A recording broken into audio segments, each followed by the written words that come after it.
உங்களுக்கு பால் மாதிரி உங்களோட ஸ்கின் நல்லா ஃபேராக வெள்ளையாகணும் அப்படின்னா கண்டிப்பாக அதை ட்ரை பண்ணி பாருங்கள். இதுக்கு வந்து ஒரு பவுலில் 1 டீஸ்பூன் மில்க் பவுடர், 2 டீஸ்பூன்ஸ் வரைக்கும் திக்கான கர்ட் எடுத்துக்கோங்க. இது கூட ஒரு 5 to 6 ட்ராப்ஸ் வரைக்கும் லெமன் ஜூஸ் வந்து ஸ்குவீஸ் பண்ணிக்கோங்க. இப்போ இது மூணுத்தையும் நல்லா வந்து மிக்ஸ் பண்ணிக்கோங்க. இதை வந்து உங்களோட க்ளீனான ஸ்கின்னில் வந்து அப்ளை பண்ணுங்கள். இதை எங்கே வேணாலும் அப்ளை பண்ணலாம். நான் என் ஃபேஸ்க்கு வந்து அப்ளை பண்ணுறேன்.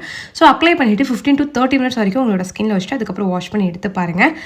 மில்க் லைக் ஸ்கின் வந்து பார்த்தீங்கன்னா இன்ஸ்டண்ட்டாகவே வந்து கிடைக்கிறதுக்கு ஹெல்ப்ஃபுல்லாக இருக்கும். ஸோ ட்ரை பண்ணி பாருங்கள். இன்னொரு இம்பார்ட்டண்ட்டான விஷயம் வந்து ஷேர் பண்ணிடுறேன். இந்த அளவுக்கு கருப்பாக டார்க்காக இருந்த நான் வந்து பார்த்தீங்கன்னா இந்த அளவுக்கு வெள்ளையாக சேஞ்ச் ஆனதுக்கு ஒரு பாத் பவுடர் என்னோட ஃபேஸ்க்கும் என்னோட பாடிக்கும் 4 இயர்ஸாக வந்து யூஸ் பண்ணிருக்கேன். அது எனக்கு எக்ஸலண்ட்டாக ரிசல்ட்ஸ் கொடுத்தனால நானே இந்த பாத் பவுடர் ஓனாக ப்ரிப்பேர் பண்ணி செல் பண்ண ஆரம்பிச்சிட்டேன். ஆல்ரெடி நிறைய என்னோட சப்ஸ்கிரைபர்ஸ் வந்து பார்த்தீங்கன்னா என்னோட ரெகுலர் கஸ்டமர்ஸ் ஆயிட்டாங்க. உங்களுக்கு எல்லாருக்கும் நல்ல ரிசல்ட்ஸ் வந்து கிடைச்சிட்டு இருக்கு.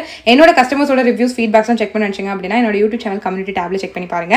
நீங்களும் என்னோட face and body whitening bath powder try பண்ண நினச்சிங்க அப்படின்னா ஸ்க்ரீனில் போயிட்டு என்னோட வாட்ஸ்அப் நம்பருக்கு என்னை காண்டாக்ட் பண்ணி வாங்கிக்கோங்க. பாய்.